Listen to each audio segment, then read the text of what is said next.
3, 2, 1. Light them up. I'm Paul. This is Buck. This is the Paul and Buck Show. Hey, the big bucking deal. Hear us. Download the latest app at paulandbuckshow.podbean.com. Hey guys, we're back, and we got some special guests here, some Central Texas racers, if you will, of all types. Like we got drag racing, we got some street racing stuff going on here. But I'm gonna let you introduce yourselves. Family team duo, is that what it is? Go ahead. I'm Michelle Kato. Chris Kato. Stephen Roth. Stephen Roth, all right, awesome. Like I said, these guys been around. They did a lot of racing. I raced with you in 5 days back. It seemed like it wasn't too long ago. How long did I go back? No, that was it wasn't too long ago. Maybe 6 years ago, maybe when it stopped. I don't know. Oh, how long About 6 years ago. Yeah, it started with. I started racing with like 11 or 12.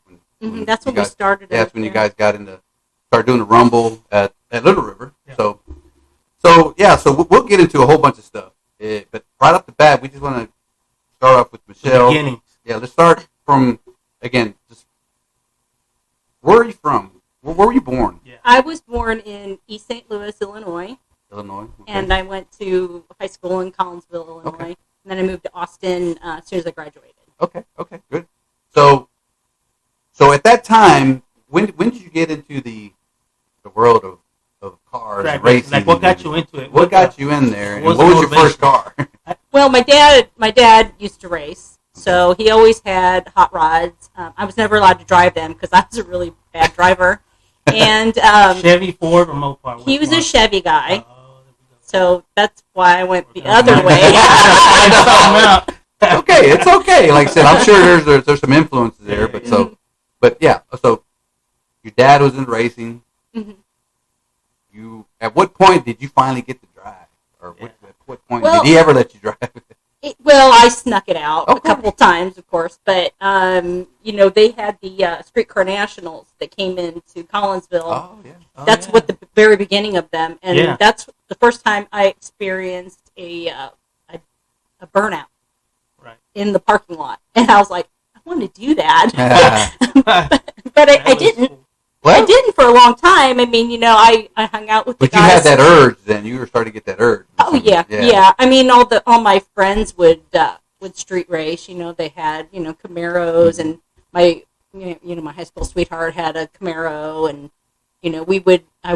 I'd be the one that would hang out the window trying to get races. Because I was like 17, instigate it, yeah. So did it work? Yeah, I did actually, and I usually got a cut of the money for it. Oh, So yeah. I was pretty Awesome. ingenuous. There's nothing wrong with that. So you said you went to the streetcar nationals. What were some of the names back then that you remember? The big names that went on, or maybe you got some that was a long magazine covers like Chuck Samuel and none of those guys. I don't even remember any of the Really? names. I just remember that it was just a big party. Yeah, so I know they were part of that. Yeah, that was when you look at we're in the let's say like the early 90s or mid 90s, right? Yeah. That was with the the Pat Musey was big, and Tony even Christian, prior to that, and then when you start getting into the Carters, those anyway. So was that about that time? It probably Yeah, was. I think it was in the 80s. It's been a whole lot. Yeah, it was definitely with those. So guys. that event's been around a long time. So Yeah. So at that point, then after that, like say you started going around, Yeah. and start, did your dad ever let you get Go to into the the track? driver's seat? No, not ever. So did your dad go to sanctioned events or just street race? He was a street racer. He raced at a track I believe it was in Fairmont City. It was just a little, probably like an outlaw track back then, and that was probably when he was in his 20s. Okay. But he had a little hot rod T-bucket, that he would tootle around town in. So that thing was fast because it's lightweight. Yeah. It didn't take much to get yeah, that thing and I was not allowed to drive A to B. it. No, those things are. Did they have seatbelts? No. See, those T-buckets, a lot of people forget to put a seatbelt on. If they even have it at all, that wasn't even a thing. I know if they drove it on the street, it wasn't didn't have to have it in there if it wasn't made from the. What's a go-kart with manufacturer? the fiberglass body? Pretty much. Big old engine. Yeah. Yeah, those things can get dangerous, but who cares when you're doing 130, right? Just keep it straight. Just keep it straight. Hey, that's what drag racing's about. Just look to the side, that blow or that tunnel ramp. Yeah, okay, so let's fast forward a little bit. You moved to Austin. Okay, was Austin?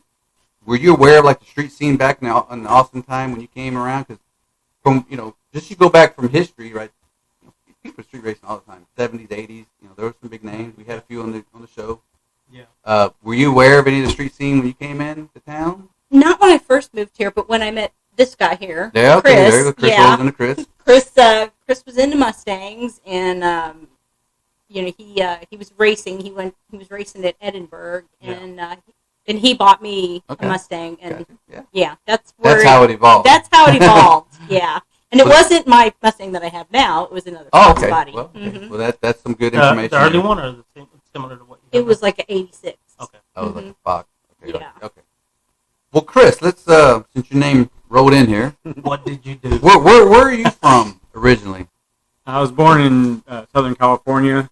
Southern Cal. And didn't really do much there. I left when I was 8, moved to Washington State, and got into cars when I was pretty young. Got my first car, bought my dad's 67 Falcon 4-door 289, and put headers on it and did all that before I could even drive. What part of Washington State did you move to? We were in kind of the little out of Seattle, Monroe, Woodinville area. I don't know if you know that area. I was a little kid, but we lived in Moses Lake, That's Eastern? Is that East? Yeah, I don't know what part, but all I know is spring was nice, fall was nice. Yeah. Winter was just a slap in the face, man, with the ice, the snow was about, Yeah, that was probably Eastern Washington, because Western side, it doesn't have that much snow usually. They say a lot of rain, but not actually that much rain. It's just dreary almost all the time. Like gray. So that's where you got your feet wet in drag racing. Right? Yeah, well, actually, my neighbor's boyfriend had a 67 Cougar with a rat motor, just worn out tires in the back, and we used to go street racing. Used to go cruise Evergreen, and we'd go street racing down on River Road, and I guess I was probably maybe driving, maybe not, just a little bit before I was driving, and he was older, and I'd be in the back seat. We're running down the road. No seatbelts. It's very, very unsafe, but fun. That's where I really got the bug. Never raced myself until I moved out here. Oh, really? Yeah. To Texas, not to Texas. Into Austin is the first place I moved to. So about what year in Austin did you move in here? 94. 94? Yeah.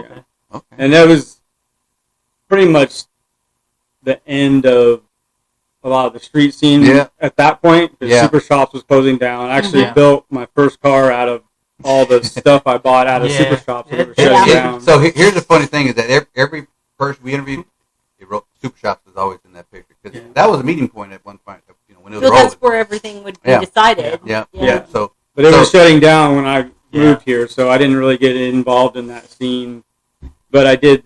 The first laps I made down in Edinburgh. A buddy of mine was a Mustang guy, and he convinced me to buy my first one, an '85 Mustang. It's actually the same car I still have now. So those Super Shop stuff went into that '85. Yeah. Okay. Yeah. Harrison Cam, Harrison Roller Rockers. Yeah, it was just the basic stuff. Yeah. Tell them how we paid for your car. No, put it on a credit card. Yeah. There you go. Put it on a credit card. You don't know how many people I knew back in the day that would max out like 2 or 3 cars. And you knew they were the fastest, but in the back of my mind, like, how the hell is he going to pay back all those cars, man? That's a lot of money for them heads, man. Like, I don't know. That's the way people do it. Well, that's cool. Yeah, and you're right. That time or that year, 94, 95. That's what we talked about. There was like a little downfall, because if you're racing, even if you're like at the track racing, because I was about that time I was at track, it was just bracket. Yep. So that's all you were doing. Street Nights was a bracket. Yeah. So it was, street racing was probably still there, but not quite as it was like earlier on those time. And then we talked about like 2001 when Fast and Furious came out. That really everything prior to that. The only reason why we street guys like Tobar, me, the only reason we go to Little River and Tobar said it perfect. He goes, man, we just went just to get that shoe polish number. Yeah, put on the window, roll it down. Let's show that number. Dude, that was the same thing we were doing. We were all doing it. Yeah, we were all doing it. So hard. But that's all Little River really was good for us. It's just because it was just bracket. There was no heads up stuff. There was no. It was just bracket. That's all you did. So you get in where you fit in. But it was the street nights is what we went out for. Yeah, that's Saturday. Yeah, Saturday. And hopefully you split like at 11 to get downtown. When was Run What You Brung? Was that Sunday? That was probably, they had Test and Tune on some of the street nights. They had street night like twice a month, 2 times a month, like every other week it was street night. Because back then there was nothing, it was just Sunday bracket race. Yeah. Saturday was the street night back in like those 90s. And the thing that was cool about them is they used to get a trophy for fastest ET on slick and fastest ET on street tires on the street night. Yeah. Which was, sometimes that's all people went for. Just break the beans first round, give me that $50 in the trophy. I don't care, right? Yeah. But I think Run What You Brung was probably, it may have been Saturday night because they did have Test and Tunes mixed in with the street cars. But so at that time, when you moved to Austin, right, and then you bought your car, were you going down to Edinburgh a lot, or? No, it was really the only time I went down there. I actually drove the car down there to switch out the rear end to an 8.8 and with gears in it, and we switched it over during the day. Yeah. We went to the track and raced it that night, and then I drove it home. Were you a T5 guy or an automatic? Originally T5, because everybody hated an automatic Mustang back then. It just couldn't get out of the hole, and then if you did make it out of the hole, you couldn't drive anywhere because you had too much gear, and all your buddies with a T5 would basically leave you at home. Right. We ran T5s until we started racing more seriously, trying to bracket race. Then start breaking stuff. First thing was first time was Alamo. For what? Where you bracket raced it because you had him in the. It rained. We did race Alamo one time, and we had to drive the track to rained, dry it out. Did y'all go a lot to Alamo? No, it was pretty much the same thing. It was kind of going down when we started doing it. So one of our major complaints back then when we go over there was on the return road, man. You chew up your car, man. Yeah, you knock out ball joints. So we hated going over there. Well, that's how Steven got introduced to drag racing. I think he was about 4. And he was riding in the car, and every time they'd go, they would dry it up and dry it up, and he just waved. I'm going fast. I'm going to do the same. Yeah, you drive the track. All the cars come down there. But, Alamo was it was a thing. Mike Murillo was out there. You know, he'd show up around 7:30. It was already getting dark, and then that's when you're like, the real players are coming in because all damn day is so hot. Nobody wants to show up. You know, we're the only fools because we drive out there early Saturday, and then you see the real time. But man, it was such a rough track. I didn't like taking my car out there. I've seen a lot of, I've heard of a lot of accidents, but then of course, San Antonio Raceway or Marion, right? That opened up in '99, I guess, 98, 99. I don't know what time it opened up. I think it was 99. Yeah, I think it was 99. Anyway, so at that time, were you guys still hitting it? Were you getting into racing still? Were you guys? Mm-hmm. Yeah, I know y'all went to. We were doing Clash. Oh, the Clash. Clash. That was a big. That was a big deal. Clash of Titans. Yeah. Fun Ford weekend. That was. Oh yeah. Ford weekend. We went to Florida and raced. Bradenton. Yeah. Florida. Bradenton. Florida. We were doing True Street with the Mustang, so we ran one at Dallas, and then we ran one in Florida at Bradenton, and then that was the end of the small block, and I started messing around. What time were you running back then with your Mustang? I don't even remember. It was not very fast. It was a stock 302 with a nitro shot on it and a C6 tranny. The car was on my classic car. Oh yeah, my classic car. Yeah, me pushing it through the staging lanes. Really? Yeah, yeah. I want to say it ran like 1220s, 312. Because this is a true street. This is a true street class. Yeah, but it was still stock bottom end. Yeah. I was gonna ask. Did what was it called? Mustangs and fast forwards. Oh, muscle Mustangs. They were out there at Alamo, not Alamo, at San Antonio Raceway almost every weekend trying to get a car to go into the magazine. And so, for a little while, I became Ford because I always liked Ford. I had Chevys first. And so I would always pick up a magazine, man, and I'm like, damn, there's a guy there, one of the guys that from street or track from here locally. Yeah. And then I started looking into it, and I'm like, why do they keep going to San Antonio so much? So I thought I'd ask, because you were a Mustang guy, so I figured at one point somebody's going to say, hey, I take photos of your car. So not really. We weren't. It was pretty. Yeah, it was pretty bland. Yeah, it was a white 85 Mustang with nothing special. Back then it had some cheap aluminum rims that were screwed for the slicks, and it's basically just a competition machine. It was just for going out and playing at that point. And then Little Pooch. That was once we started on Friday night. Yeah, that's once we started. We put the big block in it, and no turning back. Still had steel heads on it.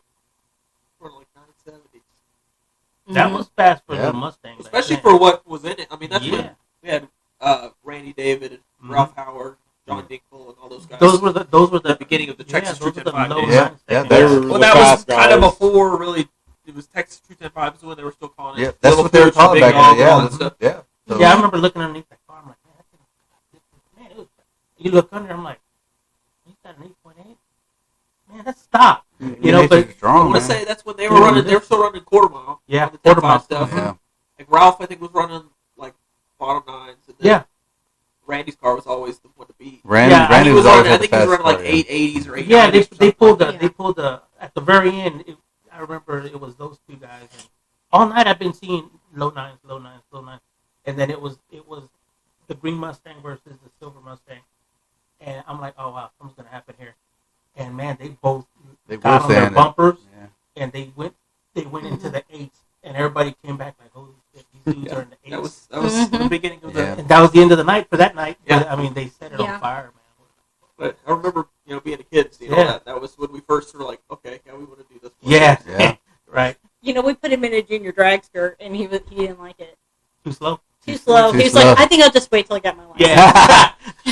Let's skip the fun part. But it's that kind of expensive. The little motors, I mean, you start It's ridiculous now, so I don't... Yeah. You got to get billet. Anyway, that's a whole different conversation. Yeah, that's another one. Yeah, that's... Yeah. Like I said, that can be real, because like, I'm going to be getting into that phase of my little one, so... I'm preparing myself. That's why. Just get him a mini bike and a Hopper freight motor and let him have it. He'll recognize the speed and he'll come back and like, yeah. So okay, great. So Steven, when did you come into when did you first get your first car? Well, going down the track. When I turned 16, obviously I wanted to take anything with a steering wheel down the track. Right. Whether it was my little Ford Ranger I drove back and forth to school or whatever, right? Yeah. Of course, my mom and Chris have had 1,000,001 Mustangs, so anything that they get, I try and get a hold of it and take to the track. Then finally, I think I went off to college and came back, so I didn't get into a first race car until I was 21, I think. Yeah. One of our buddies, Nick Nisley, had a little purple SN95 that we built for him, and he was like, "Well, it's just sitting here. You should drive it." So I drove it a couple times that year, and I was like, "It's cool, but." We need to go faster. Right? It went in like 720s or something. I bracket raced it a little bit on and off. And then that's when we decided to put that motor in a Fox body we have that used to belong to our friend that passed away a couple years ago. His name's Mark Brown. He was a Mustang guy, Mustang Club guy from the early 2000s. But so I started driving his car. Started actually bracket racing. And did that for, I don't know, probably 5 or 6 years before, of course, that's when we started doing the Rumble, the River stuff. Right. That was about that time frame when I was bracket racing. Right, gotcha. Did bracket racing and index racing. Right. Stuff. Yeah. So we started doing the 10.5 stuff with the pink car, and at one point we had 3 true 10.5 cars. So of course, I was just chomping at the bit, trying to wait for a seat to open up, ready for me to. Right then. And then, I was getting pretty good at the bracket racing, finishing the top couple in points several years. And doing 6.0 index, 650 index, 7.0 index, 580 index, anything I could get the car into. Yeah. And then Chris actually had some health issues, and we had the blue car, which we call Papa Smurf, which also used to belong to Nick Knisley. Okay, yeah. I remember that one. That's one I And, remember. He was like, "Hey, you want to drive the blue car?" I'm like, "Yeah, of course I want to drive the blue car." It's fast. And we had thrown a small block in it because we had picked up a small block, and totally mismatched combination. It had the converter and the transmission and the rear gear from the big block still in it. We took it out. First time out, we struggled. We were like 530s. Then we took it to the river to run it, and actually wrecked the car. So that put a big dampener on basically my second time in a fast car. But then, parents told me, "You're gonna ride the horse. You can't get it. Yeah, you gotta get back shake on it off. So, yeah. Now, what was the cause of the wreck? It was like right past the 60 one. It was driver error mostly. I mean, I'll be honest. Spin the tire. I've never had been on a radio before. So then it would have been a fully prepped track then. Yeah, the track was prepped. Yeah, maybe. Well, slick. It was still slick prep. Yeah. Because it was at a Rumble at the river. And Rumble was a slick tire. 2000 and I think it was 16 or 17. I think maybe 16 and 17. It was actually September of 2017. Yeah. I'll get why that's important here. So we wreck the car, and then we get it slapped back together. And at this point, the car's 12 different colors. Different color fender and hood and everything else. Going down, right? But we throw the small block. We get it all straightened up to where we can run it, and then we go back out, and the car does pretty good with the small block in it. It runs like best of 512 or 508 or something like that. So then that was right before the off season. So we put the big block back in it. We go running some different races, and we ended up going out to West Texas to Pinwell Raceway out there to support our buddy Gene Nicodemus running the RTRA series out there. So we run limited X275. We're having problems with the track pulling up, and so it was pretty much we were riding the struggle bus all weekend. Yeah. Well, we ended up breaking the small tire record with her car that was standing for a pretty long time. Yeah. 481. I think I remember that one. We went like 481 at like 148 miles an hour. Took what we did out of it. Not too bad. It's like 5,000 foot DA too. So. Right. Yeah. And then I ended up breaking their like limited type class record. I went 507. So then that was really the first time we had really good luck with the big block. And then we came back and went to the river, I think, very shortly after that. Yeah. So September of 18. Well, you won. I won the race and I runnered up in. Yeah. Then we came back and ran it a couple more times. And then we went to the river, and actually exactly a year after I crashed the car. Yeah. Different motor. The car was faster. Of course, I didn't have a whole lot of confidence, running at the track. At the track, yeah. But we just went to go test the car, play with some stuff. We figured it'd be first round ducks. We ended up qualifying, I think, like 4th or 5th, something like that. Yeah. And ended up winning the race. Yeah, there you go. So, yeah, got to get right back on the pony. Yeah. And ride it, like I said. So that's key. So all that's great news because now I like all the information, but I want to rewind back now.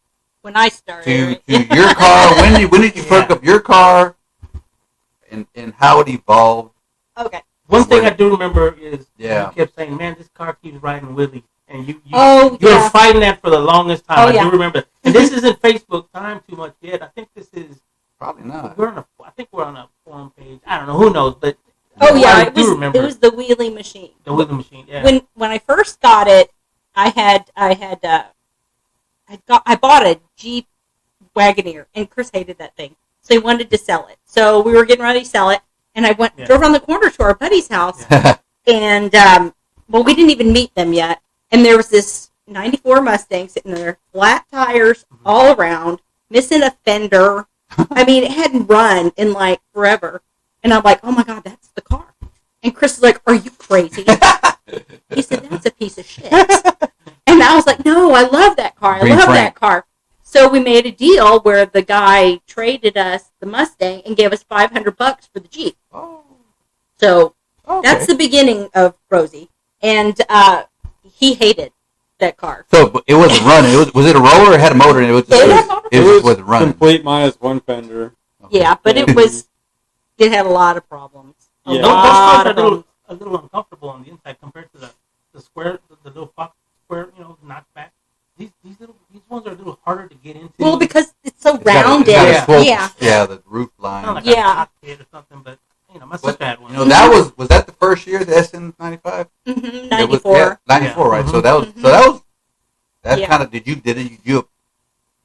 you appeal to it like right away like that's the car I want? Obviously you did, right? I just fell in love with it. I don't know why. Maybe I felt sorry for it. Yeah. I don't. And it was only 5 years old, and somebody had totally trashed this car. Yeah. Horrible. Terrible. It was terrible.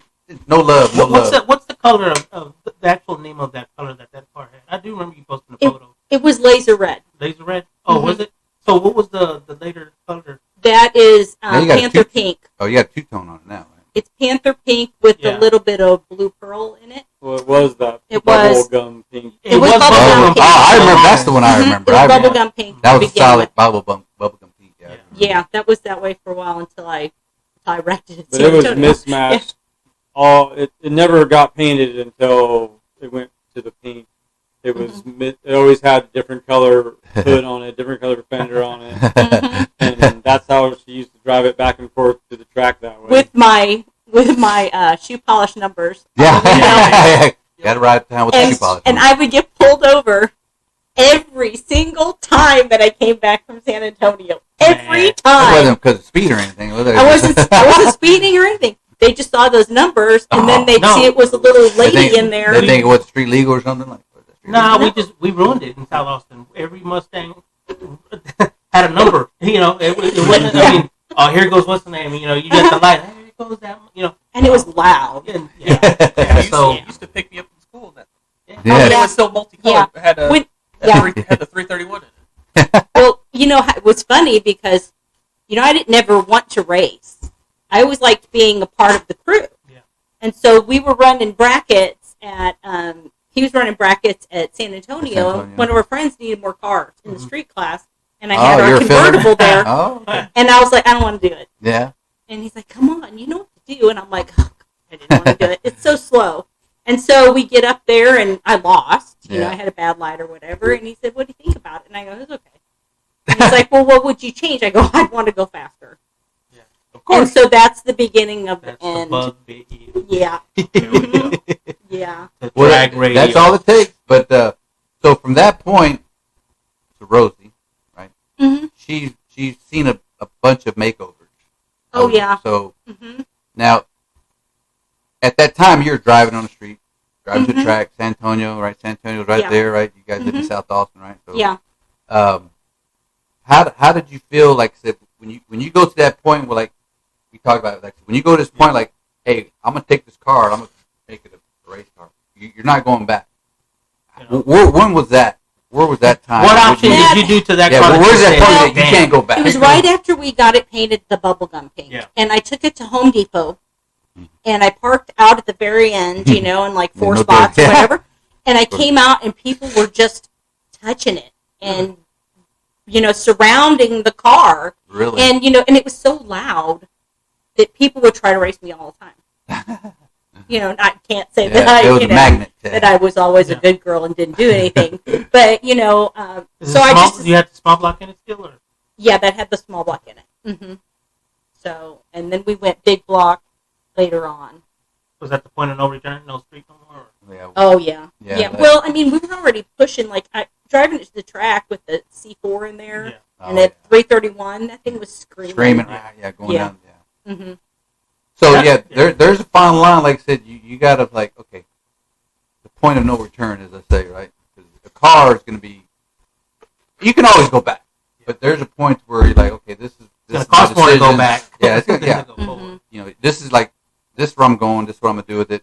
So when you made that decision, was it like, okay, we can go small tire, or would you still continue bracket racing, or? We bracket raced, and then we tried nitrous on it. And then, dun, dun, yeah. And then I started running indexes like the 580 and the 10.0. Right. And then I started doing like the Extreme Warrior things at Midnight Madness. Oh yeah, man. I do that too. That's a way back San Antonio. And then you had all the grudge racing. I was like a big grudge racer back then. Yeah. And, everybody's like, oh, that girl in that pink car, no way. And that's when Dingle said, you could go a lot faster. And I go, but I wouldn't get to race all the time. Right. And he's like, it doesn't matter. Once you go faster, you're not going to want to do this anymore. That's when it was the wheelie machine. And then it became the wheelie machine. Riding the wheelie all the way down the track. Right, nitrous. Too much gear. The suspension's not right now. What did y'all learn from that? That was suspension. That was before we knew anything about suspension. Yeah. We went from racing 10-second bracket cars to now we put a 250 shot on a big block, and now it's running 870. Yeah. So no progressive. No progressive. It was just boom. Wow, what a kick. I bet you got it. You just were seeing the stars. And it's like, we'll just keep the steering wheel straight. We bought old NOS plate from... It was a Top Gun one. The first one was Top Gun. Top Gun. Yeah. Mm-hmm. Top Gun. Yeah. Oh, yeah. That was the... Yeah. That's crazy. So you didn't go from a 75 shot or a little 125. Just here's the button. You hit it. And it's probably right on the... It was all the stuff out of my car. Yeah. So it was all second hand. I pulled... Still works. I pulled everything out of my car and put it into the pink car when we decided we wanted to go faster. Yeah.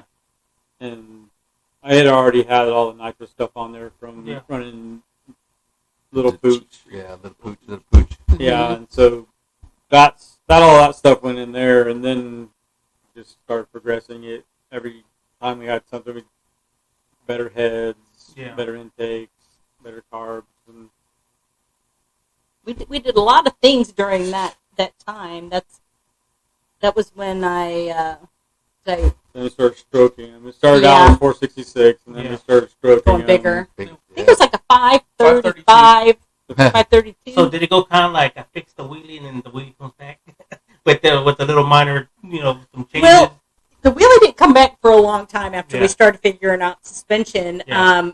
But what year was it that we swapped from 580 Bridge Race test and tuner to? That was I won the championship at San Antonio in 580, and then I was bracket racing it, and I went bracket racing by myself.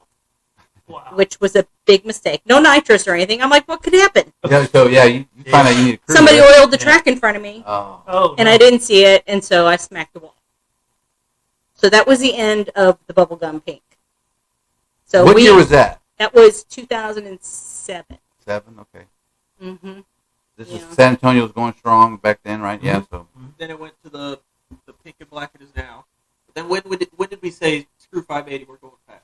Yeah. It was running ugly for a while because I ran 580. The rest kept running 580 when I was driving ugly, and then I think it was like a year after. Yeah, we didn't run the long one. I was like, screw this, we're going fast. Well, I don't even remember what exactly got us into 10.5. I think it was finally talking to all the Punisher guys. We're just like, it had to be because I was on Syntex hot rods and the Randy and all that. Yeah, that was big back then. So this was like, well, I don't know. It may have been about 07, I guess. Syntex was around for I want to say they stayed around for a long time. 03 and then quiet, but it was there. But so those guys and Greg touched on it. They were doing the FSTA, right? Those guys went on to that. Yeah, the factory sheet stuff, which was about 05, 04, 05, 06, something like that. And then, so when did you guys? Yeah, when did you guys start doing like a true 10.5? 2011, I think it was, and that's when we decided to do the Rumble, right? Because there were a lot of people that didn't have anywhere to run. I mean, if you weren't, that was the when X275, the radial stuff was so big, and then you have all these guys who have these cars. They're just sitting there, they can't go anywhere, and I a lot of people talk about it, and that's why we all got into it, because our cars in the rules, because they're like old true 10.5 rules, right? Well, and factory street, and it was a mix. Yeah, so okay, so that was the similar rules, and like there's a lot. To your point, there's a lot of cars that fitted that, and it was popular. It was. I mean, we had full car counts. I know all the time. It was at least 16 or more at any given time. But the fans. Man. Yeah, we'd have They ran the first one. You had to run it by itself at one time. I know it a few times, but then they piggybacked it off the bracket, which is car count. I mean, the fans were. Those fans were stacked. It was packed. Yeah, there was nowhere to park. They ran out of food at the concession stand. No, it was. Yeah, it was so cool. because I remember I went to a few of them. I wasn't too much into following it, and I was out. I was been on the street side of it, and it died out. And I'm like, I guess I'll go to the track. But it was really packed. I do remember that. How were they just that class that you're in? Were they running it heads up or? Oh, it was heads up. Yeah, it was heads up. Oh, see, that's why we had. Well, so there was the rules. The rules in class racing, like I said, class racing.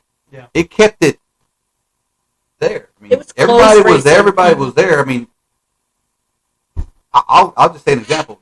I was the slowest car there one time, and I went to the final. Well, Nick. So it was 30. I was running 30, like 29s and 30s, and I went to the final. Nick ran 50s one time and ended up winning it. Wow. So that's why it was so damn good. It wasn't like there was some people. Randy, 507. What was the record? So in Texas, wasn't it? The record was like 507 for the longest time. Like with the 7 or something like that. Or But I think at OTT5 when he went to Tulsa, he was the man with the target on his back because he went like a 501. yeah. Oh, yeah. Well, we started doing that too as OTT5 and driving to Oklahoma. Yeah, so I remember some of that. Yeah. Yeah. I never attended, but yeah, there was. It piggybacked off it. What kind of slowed down the? What kind of? I don't want to say killed it, but what kind of really put the brakes on that event? What came around that everybody just started fading off and going into ownership? Yeah. well, that was one. But that was. do you think it was a tire? Do you think it was a tire that messed No, it was up? 100% ownership because when Kurt quit, Kurt, man, he was very much into that kind of racing, and he liked it. He dedicated, man. Put a lot out. He did a lot of advertising for it. Yeah, and Tommy passing away too was a big thing too. And Tommy Freeman. Tommy, but that was starter guy. Yeah. When Kurt sold the place, we never. Wasn't that around the same time that the little tornado kind of twisted up the place a little bit? No, that was way earlier. That's when it took out the cross. Okay, but the event was still going on since back then. Yeah. Yeah, because I remember it being carrying over. Dude, I remember that was just an event you always. You just go to it, right? You always look forward to going. I mean, it was strong until like 16, 17. Yeah, we started. We started migrating to radial stuff. So we ran radials for the first time out at Little River. What got you to go? What got you to go to radio? First time was it Thunder Valley? Running in 2013. But y'all did run third. Y'all did run radio at Little River at one time. Yeah, it wasn't the first time. What got you guys to go into the radio, or what got you to just move towards? Well, radio? You hear about how we were going through so many sets of slips. Yeah. The story goes. They're faster. We were in Oklahoma. And I love this story. Let's hear it. Tell the name too. So we were in Oklahoma, and it was an OTT5 race or one of those, and all the regulars were up there, and this guy shows up in this black Firebird, and he's got a radio on his car, and everybody's looking at him, and we're like, what in the world is this guy doing? We can barely get down with slicks, and he's got this radial tire on there, and he goes out there and busts off of like a 490 or something, and all of us are still running 520s, 510s, 510s, and that it piqued my interest, and so I started checking it out, and the next thing you notice is that he's got fuel injection on the car, and I'm looking at that. He's got no radiator. You could walk up there and change the timing on the cam, and nothing in the way. Oh, but you got jealous, Burger. He's got everything going on, He and just seemed so crazy. And I talked to him a little bit. Didn't really know him at that point. Didn't know anything about it. Yeah. And then it goes on, and we were really wanting to change because we were getting tired of what we were doing. And I ended up asking Billy Stocklin. I said, I want to change the car up. I'm looking at doing radials, and I don't know exactly what I need to do. Right. So he actually came out to the shop, got into the car with me, and he just starts pointing, telling me a couple things we need to do. And he goes, I don't have time to really help you too much on this, but I got a guy that if you want to run radials, this is the guy you need to talk to. So he sends me Bob Bale's number from Oklahoma, and I call him up, and that's the guy with the Firebird, right? Yep, with the Black Firebird. Here's the recipe. And I started talking to him and about doing EFI and about doing radials, and that's where it all started. They came out and spent a weekend with us at the track. He built our first harness, our first Holly harness, and it was basically you just put it in the car and hook it up, and it worked. And then he came out and did a bass tune at Temple, and we ran all day long just messing around with it, and that's where it started. So would you say that EFI and a radial tire almost kind of go hand in hand to tune the tire? Once I had EFI, I never understood why I even had a carburetor. I mean, it's day and night. You know, there's no cranking and pumping the gas to get that thing to start. It fires right up. Maybe like 2 revolutions, and it just pop right off. A little lower. Yeah. So what year was that? Was that 2013? Really? Wow. Yes, we've been on a radial since 2013. Yeah, once we put him on there and raced it. Thunder Valley. Yeah. She drove out about an 80-foot wheelie and went the fastest we'd ever gone on like the second or third pass that we were there. And that was the last time the car's ever had a slick on it. 2-speed or 3-speed or what? It was 2-speed then. 2-speed? Yeah, now we're running a close ratio 3-speed. Yeah. Which is the answer for a lot of things. Oh, let me tell you, that helps make the car except more for those consistent. shifters. Yeah. Well, I mean, so you guys leaving in a high gear ratio, it smooths out the launch. Yeah, we're running 150 or something. 140. I think it's actually a 140 something. Yeah. Yeah. So it calms the car down and enables you to put a lot more power down. And you get more mid-track. Yeah. So shifting it early so you don't have to worry about wheeling. It's a lot. Drives out of it. Which make radio were you running back then? The Pro. No, the original. Yeah. The original. The BF. It wasn't the treaded ones. It was. Must have been right when the Pro came out. It was the beginning of the Pro. It was the first version of the Pro, I think, right? Yeah. Because they had the old like ET Street R or whatever, the ones that had the tread on the side and the 2 lines in the middle. But the Pro came out. Those are on the Mustang. That changed everything. Those are on the white car. So 2013, but here's the thing that's appreciated, that the Rumble was still going on and they were still supporting it. Yeah. Even though they weren't running it. Yeah. You got your car with radio, so you guys are still putting it on. Which I just that's where you know that when the owner whatever changed flipped over. We ran it with radio. Yeah, I know y'all ran a few times, but I mean y'all didn't run it as often as y'all did before. I know. Well, in like 2015, but you were still putting up the sponsoring the race when we separated ourselves from it. Right. I thought y'all had because y'all just went y'all just went professional, a little faster. Maybe I was thinking maybe the track was no longer gonna fit your car in there. Well, it was just dealing with running a race. You know, you can't make everybody happy, and there's a lot of stuff going on behind the scenes, and that was all of my sponsor money that I was using to pay the winner. Right. So all that money I could now put into my car. And I said, please try to run it, and they tried to. Yeah, they tried to. It came down to, the same old payout, whatever. It fondled after the flip of the owner. So, like I said, appreciate that. But like I said, so you guys y'all guys been to Georgia. You guys were running in the X Class for a number of years. Yeah, so what was the fastest time in X you guys put down? TV. Was it 40? 4:38. 38, okay. So that's flying. Oh, yeah. And granted, I'm assuming you guys are probably still on the heavy side. I mean, compared to some of the other cars in X. We were 150 pounds over. Yeah. We'd show up to a race and they take weight off. And it's like I can't lose any more weight out of the car. Well, it's like NHRA. NHRA is like, oh, we're gonna change the rules today. But anyway, so. Yeah, and then they started allowing these huge motors, and we can't do that with what we have. I can't go any bigger. Yeah. So we decided to try limited. Limited, right? And slow it down a little bit. And we thought maybe we'd get away from. Were y'all riding that weight of limited, or were y'all still over? We had to add 400 pounds.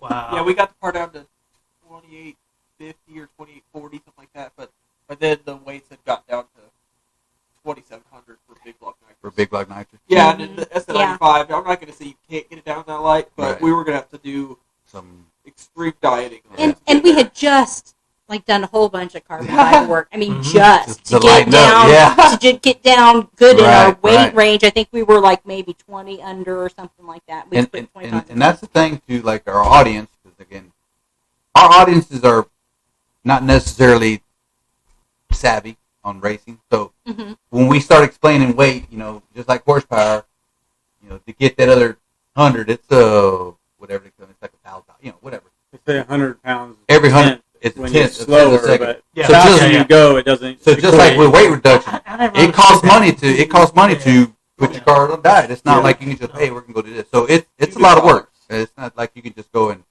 hey, I'm gonna go shave some stuff here. It's a lot. It's money. Just like getting horsepower.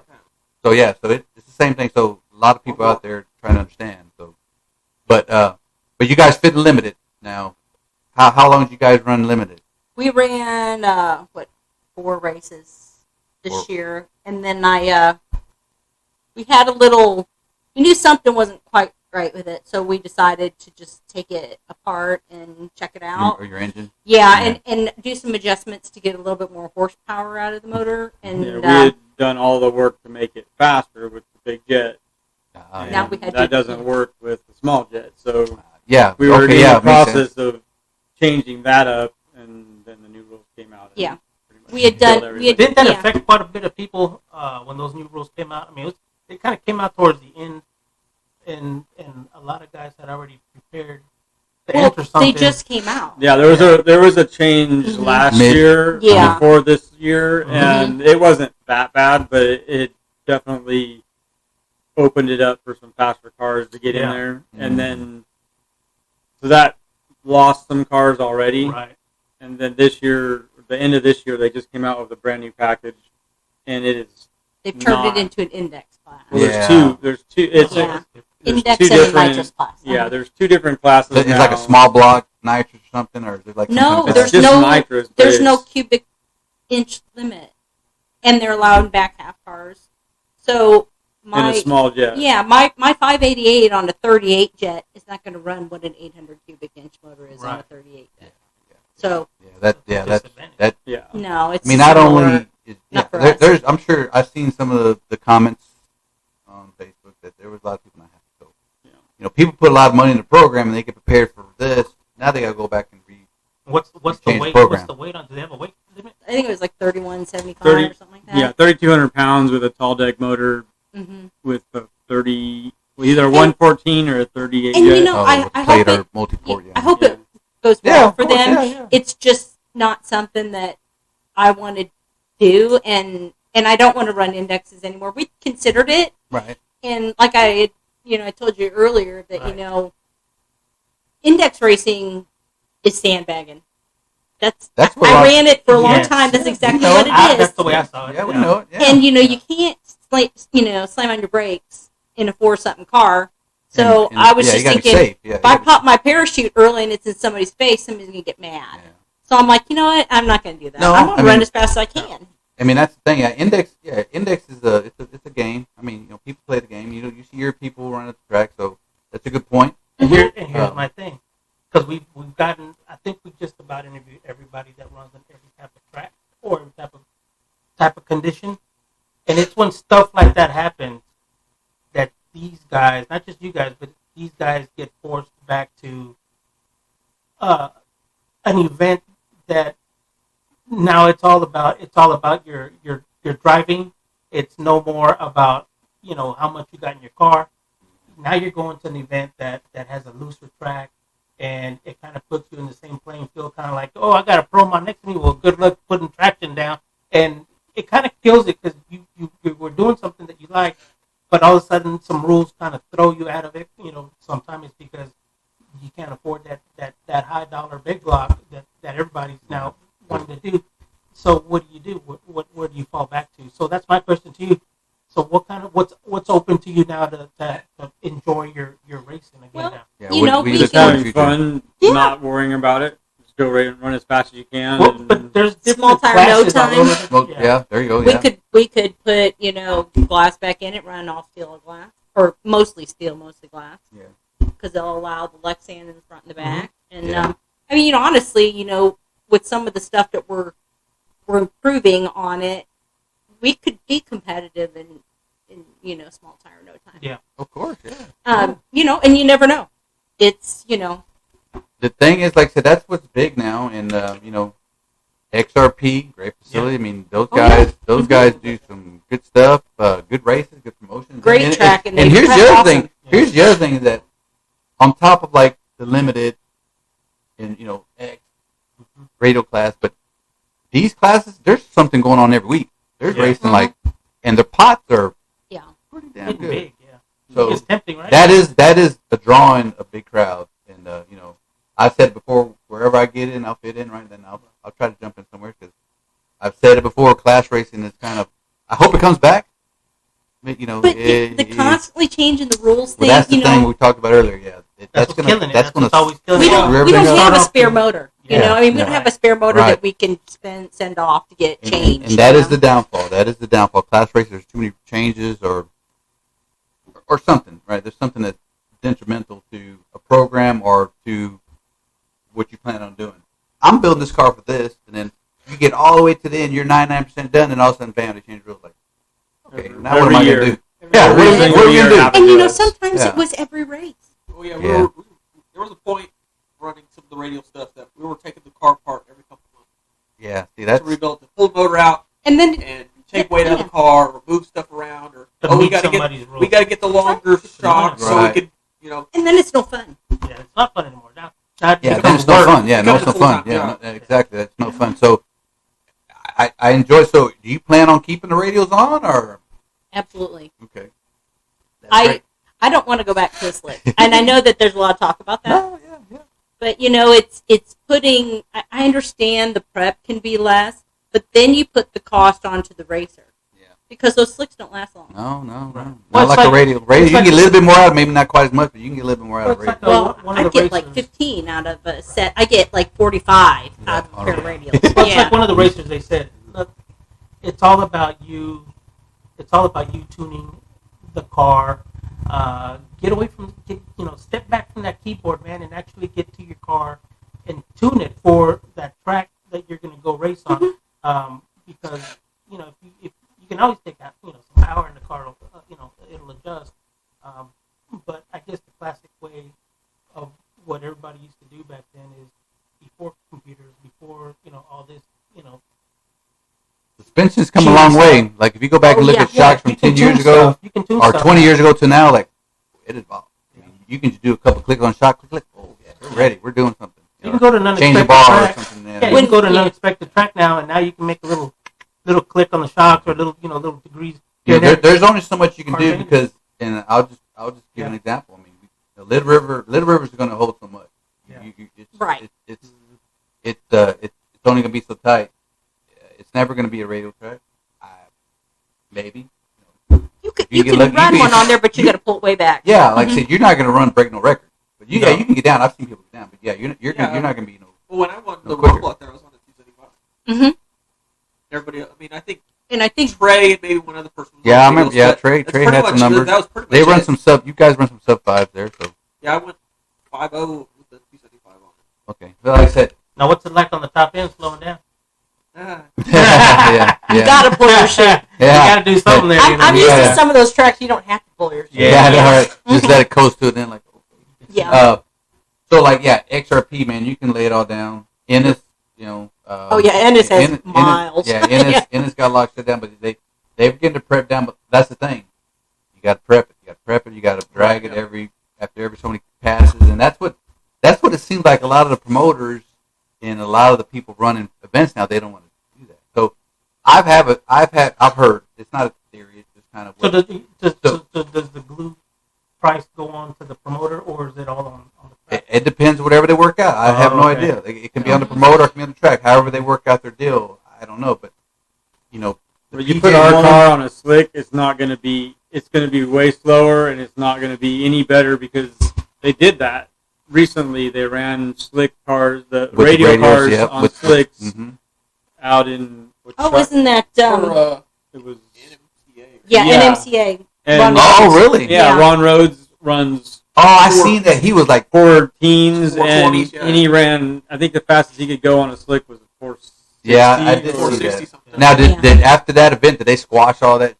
Or was it just because the They're still doing it a NMCA? couple times. Okay. They're still doing it. But I he- did see that. The Because guys Rose that back know in how the to 20s, do he it runs could get distance. it faster, Right. and he's since then on a slick gone He could figure it out. faster, but it's not.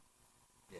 It's not an equal thing. Of course. And if anyone who's run a slick and run a radial, They know. there's no comparison. The car is way more stable. Yeah, top end, it's just- Everything yeah. is. Once I ran on one, had to pass. I never wanted to put Yeah, it you back know, on my tire. I always tell him. There's you no know, washing out of the Yeah. ass on the big end. I You know? grew up. I I was telling him, I said, a long time ago, when these freaking tires came out, I was just fortunate that I fell in that era where everybody who was already into drag racing, it was always a 28, 10.5, and the thin slick. Mhm. And when these dragsters came out, they were sitting in a super shop, but nobody was touching them.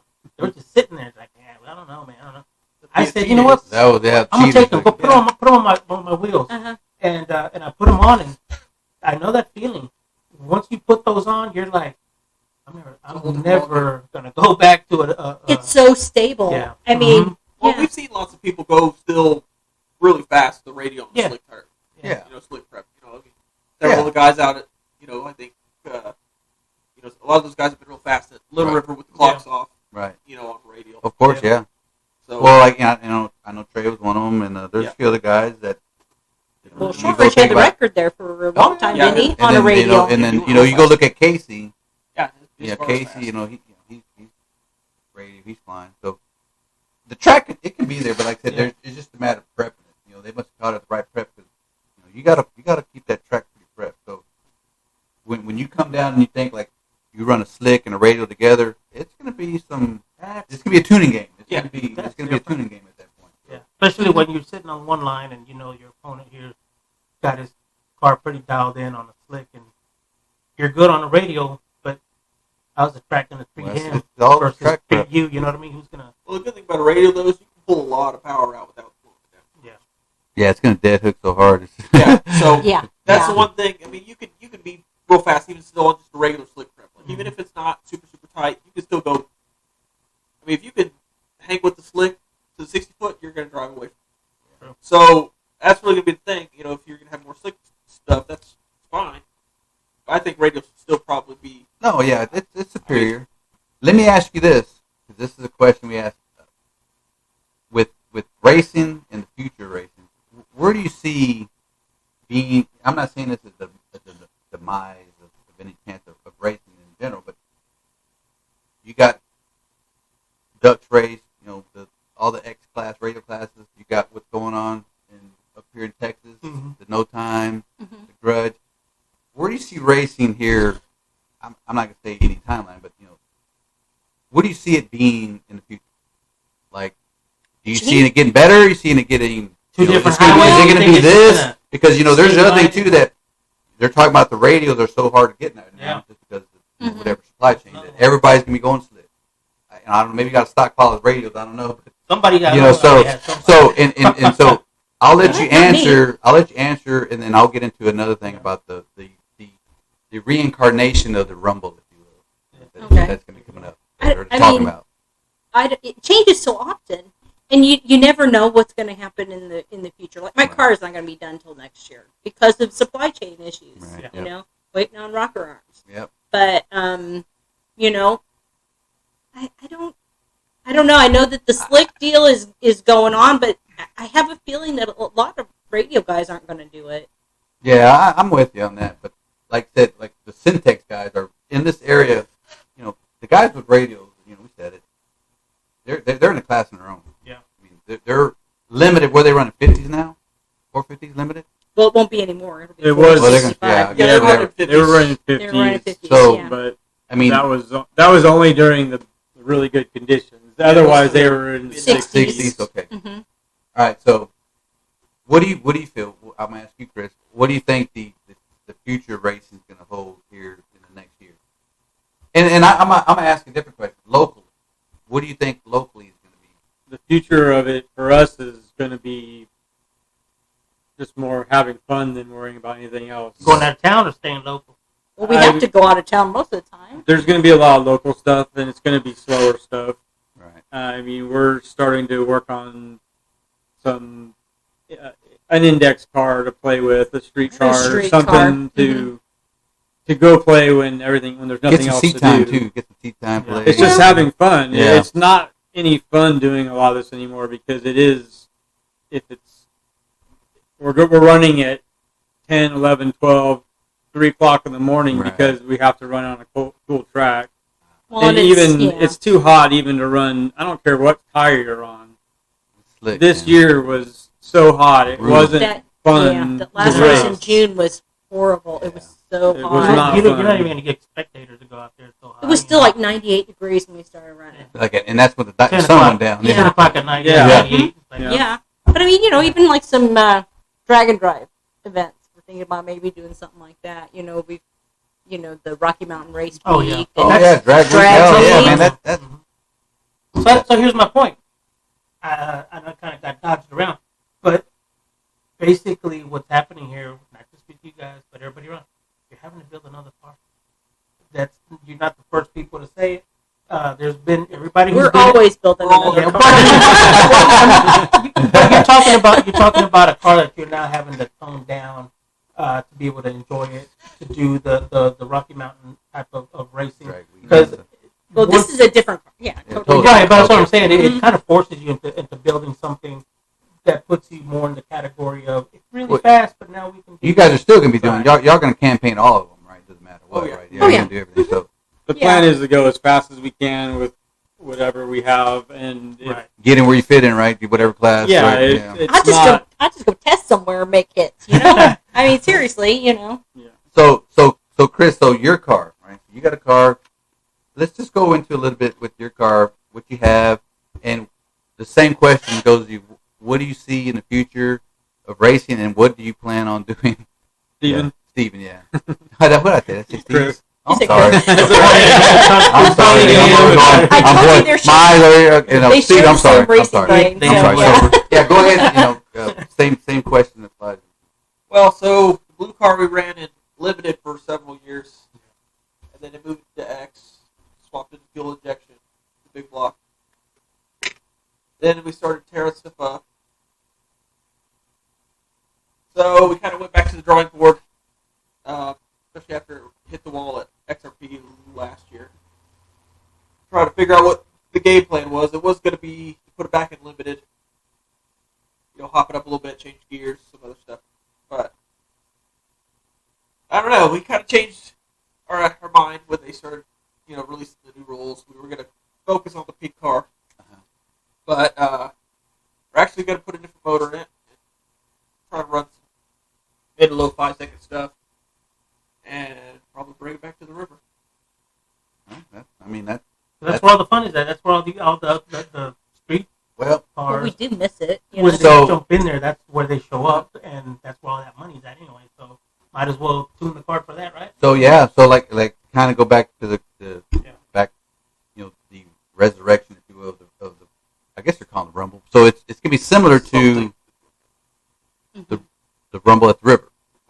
From what I understand, and from what I've seen. Yeah. So that's something that you plan on running. Would you guys plan on running as well? Steven will run it. Yeah. We're going to take all the weight out of it. Yeah, we're trying to go real fast.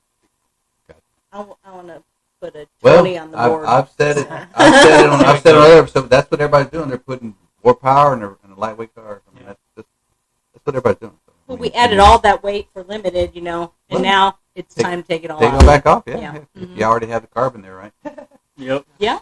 So, well, cool. Like I said, I wanted to touch base on that Rumble because I know you guys were the one that brought it to Little River. And, if you go look at some of the early history of 210.5, FSTA, and the OT, open. That's kind of where it all kind of evolved from. But you guys brought it to the local guys here.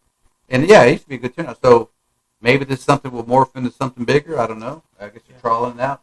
And I guess one thing that's different is that y'all are nitrous people. or nitrous powered Well, car. yeah. So we're talking to the nitrous people here.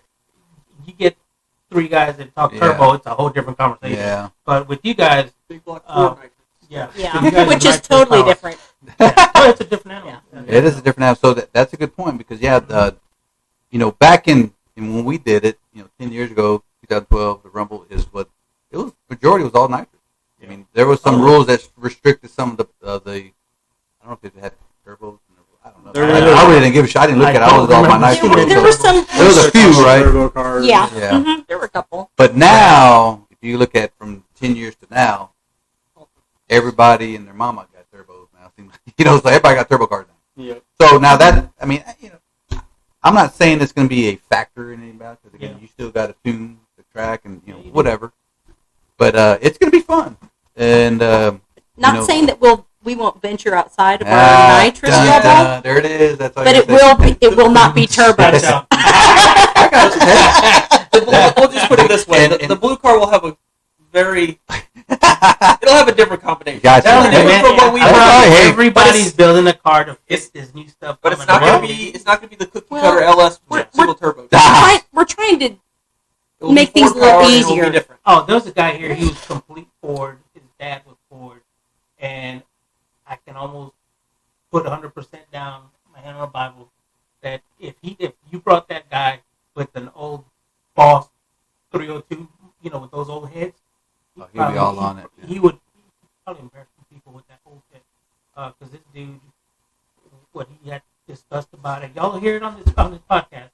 It'll make people think that people from the Chevy class say, damn, they could do that with the little video 302 and those old heads. Yeah. And we're talking about stuff. This is a good episode. Yeah. It's a future episode. If you want to look at it, it was a guy they were from the 60s and 70s, and they're having a small block Ford zinging up 11,000 RPM, 10,000, and this is NHRA comp stuff. And, and what they're doing, and it was with the 750 CFM carburetor too. Yeah, almost 3 horsepower. Yeah, it was like 300 horsepower per cubic inch. It was like crazy, and this is like back in the 70s, 60s, 70s. So it was like, anyway. So, 4 guys, you guys appreciate it. So, listen to that one. Yeah, listen to that one. So, everything else, you guys, everybody knows your guys' name, and everybody knows your cars. So, I think everybody's going to enjoy this one too. But anything else you guys want to add? Maybe some things you might want now to share, or just We've got a couple of new adventures coming up into 2023, and look for our little street car. Nice. Yeah, our little street car, Miss Victoria. Oh yeah, is that a late model car? Is that it's a 2014. 2014, really? Yeah. Yeah. I'm assuming that's gonna be. Is that the one that's gonna be the streets? Mm-hmm. Yeah. They've already taken it out, and I haven't raced it yet, but both of them have. What's the power out of the toy? It just got a Pro Charger on it. Yeah. D1X. There you go. Yeah. And that's like the new nitrous now. Everybody's Pro Charge, man. So I mean, well, it's like easier. It was an easy installation, and and it fits under the stock hood and everything. It's crazy, and you don't have to have a cage. Whoa. You can go 580. Yeah, it's crazy. 585, I think, is the ET brake. Really? Before you have to have a cage in a 2014. Is this NHRA? Or yeah. Mm-hmm. I think I have seen it. Somebody was making fun of that rule. It's like, that's crazy. And we're keeping stock exhaust on it for right now. And, is it because of the exoskeleton of the body? I mean, I guess they're figuring the airbags will protect you, but it's BS. I don't know why they're allowing it because I think they just want the younger crowd to show up. They want these cars to come out. There's a lot of people there's a lot of it's easy to make them go that fast too. Yeah. Hold on. It doesn't take much. Yeah. Pro Charger on it. I know, right? There was a guy somewhere. He met on TikTok, and it was a Cobra, and the guy he didn't have the roll cage or nothing in it. He had to shoot. He had the drag race brakes, the whole darn thing, because this thing is running. I think I may be wrong, but I think he was tagging high 7, and it was a street car. Isn't that the one you were telling me about? Well, there's a lot of street coyotes that are running 7s. Yeah. These cars are different. They didn't have the bolt-on. They're made for bolt-on. Yeah. They're made for power adders. But when you see these guys go to a track and then they start bringing in those times, you're like, am I really competing with that street car. I mean, it's like That's I have a car I can barely get into. And that dude's about to whoop me and then go get ice cream and come back. I want to pull up. I want to drive to the track with my AC on. Exactly. You know, and my Somebody's stereo on. doing that. Yeah. Yeah, that is crazy. Yeah. I think you're right. I think NHRH is trying to bring the younger crowd. I've asked it over and over. There's been a bunch of younger kids that are like 25 and younger that are bringing in these like let's say one of the new SS Camaros or something, and they're bolting on superchargers. But a lot of them don't know how to get into the drag racing aspect of what we do, just because it's not really in their face anymore. So they're kind of on the street, kind of getting little by little. They get their feet wet, but I think they shy away from going to the tree and getting embarrassed because they don't know how to take off, And I guess NHRA and my question was, to some of these events, what are you guys going to do to these guys to bring these guys to go to the track? Because if not, it's going to kill the sport that we all love, I remember when they used to have like the high school drags. Yeah, they don't do that. I remember San Antonio was real big about doing that. They should be going to the schools and to the auto shop. Get people off the track. I mean, off the streets. Off the streets and get them off the track. Because all the fast cars are in the guys in the auto shop. Yeah, of course you got. Now you got the damn, the Hellcats. The Hellcats and the high school here in Round Rock. Drive to the parking lot, you're gonna be like, God damn, that kid's driving that car. That's a 9-second car. What is he?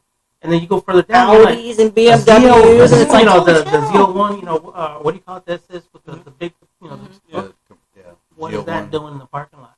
I had a Duster. Yeah. I had an Harrison cam. I thought I was bad. Well, it's funny. We were talking the other day. You used to have a 500-600 horsepower street car. Ain't shit nowadays. Yeah, but I just remember when I was a kid, it was like we'd go watch the street races or whatever, and somebody have a supercharged 5.0, Fox body. You'd be like, oh man, that thing's fast. It would have made like 500 horsepower. Yeah. Now you make 500 horsepower. It's like, oh, you drive a minivan. Like, what is that? I mean, we're shooting for like 700, 800 in the street car. 800 now. Yeah, but like if you ain't making 4 figures, you're not gonna. You're gonna have fun. Oh yeah, you're gonna leave with a big grin and saying, "I got to race that one guy that smoked me." But I think quote me wrong here, but what do you think? 1,200, 1,400 is the normal right now for a street event. Yeah. But if we put it to the track, I don't know, but that's what's showing up. Because that's what you're gonna obtain at some. Well, we were at a race. We were talking to Michael Hollis. Yeah. And we were joking about the Rumble days. When he was doing the Rumble, he was pretty young. Yeah, old student driver there. He's like, man, he's like, I remember when we used to, run a, high 120s, low 130, 60 foots. It's like, oh, you're hauling ass, whatever. Yeah. But so now if we go teens, man, if we go slower to teen, what the hell's wrong with this fucking car? It goes slower than a 111, 110. You're like, we're used to running 1.0s, We took my car out the first time with the weight in it, limited trip. It went 113. We went 103 in mine. 103.1, yeah.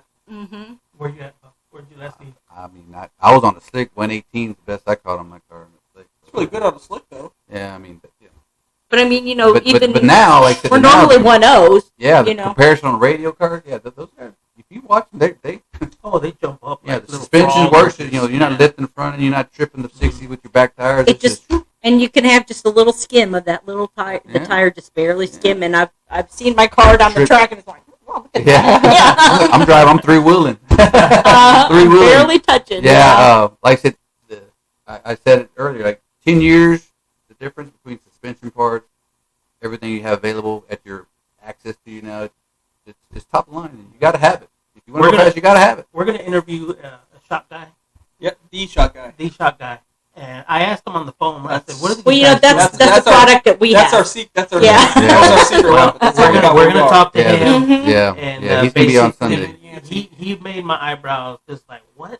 He's like, oh yeah, he goes, don't quote me. He goes, but this is what some of the fast guys are doing. And I was like, they're doing that kind of work under the suspension. Like, he goes, yeah, that's how they're getting down.